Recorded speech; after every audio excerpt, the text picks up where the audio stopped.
নমস্কার, জয় হিন্দ, জয় ভারত। প্রিয় দর্শক, এসআইআর নিয়ে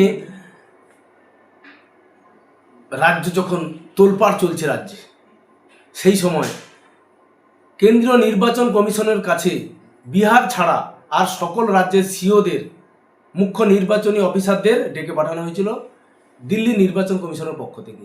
সেখানে উপস্থিত হয়ে বিশেষ করে পশ্চিমবঙ্গের সিও মনোজ আগরওয়াল, তার সঙ্গে নির্বাচন কমিশনের ফুল বেঞ্চের আলাদা করে বৈঠক হয়েছে। সেখানে জানতে চাওয়া হয়েছে কোন কোন বিষয় এসআইআর কাজে অগ্রগতি কত দূর হয়েছে, কোন কোন পর্যায়ে রয়েছে, আপনি সেই তালিকাটা দিন। সেই ধরনের কতটা এগিয়েছে তার খতিয়ান দিন। তার ভিত্তিতে কিন্তু নির্বাচন কমিশন এসআইআর এর চূড়ান্ত দিনক্ষণ ঘোষণা করতে পারে। কেন দিচ্ছে পশ্চিমবঙ্গকে এত গুরুত্ব? শুধু পশ্চিমবঙ্গকে নয়, পশ্চিমবঙ্গের পরে কেরল, পুদুচেরি, তামিলনাড়ু, আসাম, এই সকল যে 4টি রাজ্য রয়েছে তাদের সিওদের সঙ্গেও কিন্তু নির্বাচন কমিশন আলাদা করে বৈঠক করেছে যে তাদের রাজ্যে এসআইআর এর পদ্ধতি প্রয়োগ করতে গেলে কতটা প্রস্তুতি রয়েছে। পশ্চিমবঙ্গের ক্ষেত্রে আলাদা করে গুরুত্ব দেওয়া হয়েছে, কারণ পশ্চিমবঙ্গের বিধানসভা নির্বাচন আসন্ন। তাই পশ্চিমবঙ্গের যে ভোটার তালিকা রয়েছে সেটা সার্বিকভাবে খতিয়ে দেখার জন্য বা যথাযথভাবে তৈরি করার জন্য, যাতে প্রকৃত ভারতীয়রাই ভোটার তালিকায় স্থান পায়, তার সেই এসআইআর এর পদ্ধতি বা এই কার্যক্রমকে পরিচালনা করতে গেলে পশ্চিমবঙ্গের যে নির্বাচন কমিশনের সিও মনোজ আগরওয়ালের কাছে জানা হয় কতটা অগ্রগতি রয়েছে। তার স্ট্যাটাস রিপোর্ট কিন্তু চাওয়া হয়েছে। সম্ভবত 28 তারিখ পর্যন্ত নির্বাচন একটি অঘোষিত ছুটি রয়েছে। সেই ছুটির পরে কিন্তু আগামী 2 থেকে 11 নভেম্বরের মধ্যেই নির্বাচন কমিশন পশ্চিমবঙ্গের এসআইআর এর দিনক্ষণ ঘোষণা করতে পারে বলে আমরা মনে করছি।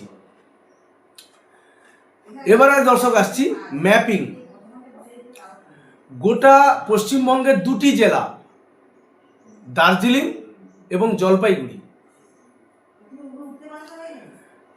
এই যে 2টি জেলায় এসআইআর এর কার্যক্রম কিন্তু একটু থমকে রয়েছে।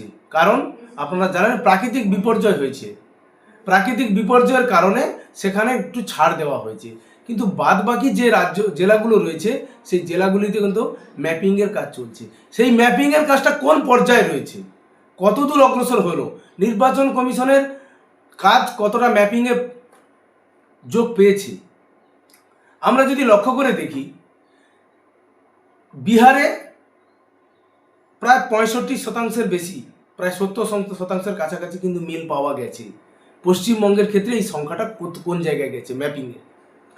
ম্যাপিং হচ্ছে একটি বিশেষ সমন্বয়কারী একটি পন্থা।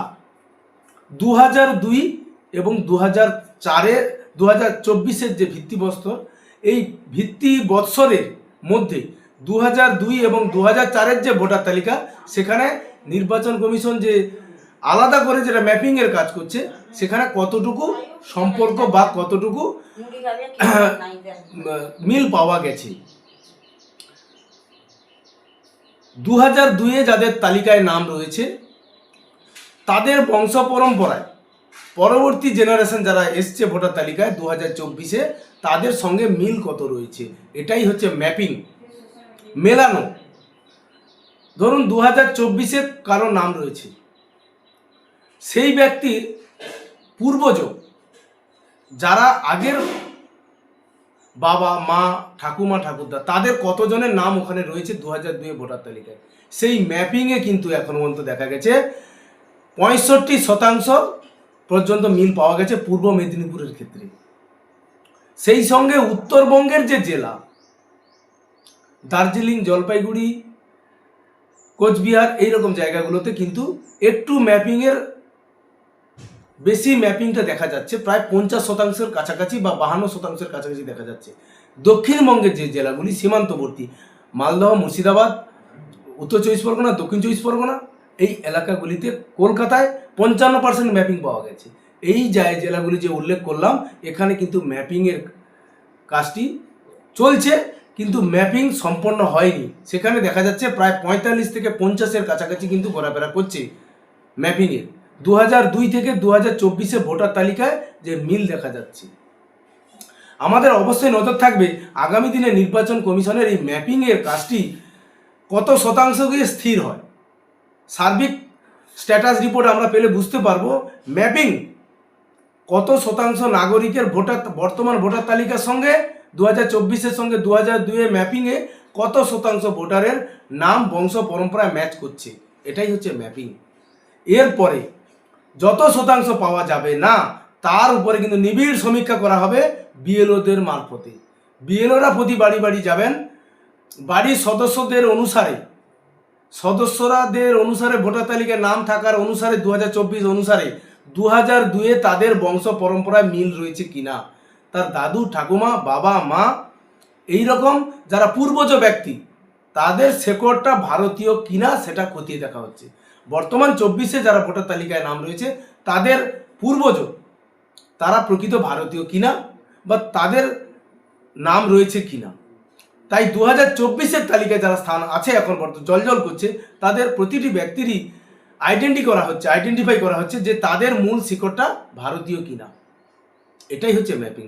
এই ম্যাপিংটা বিহারের ক্ষেত্রে যেখানে 70% পৌঁছে গেছে, এখনও কিন্তু পশ্চিমবঙ্গের ক্ষেত্রে 65% সর্বোচ্চ এবং 45% সর্বনিম্ন।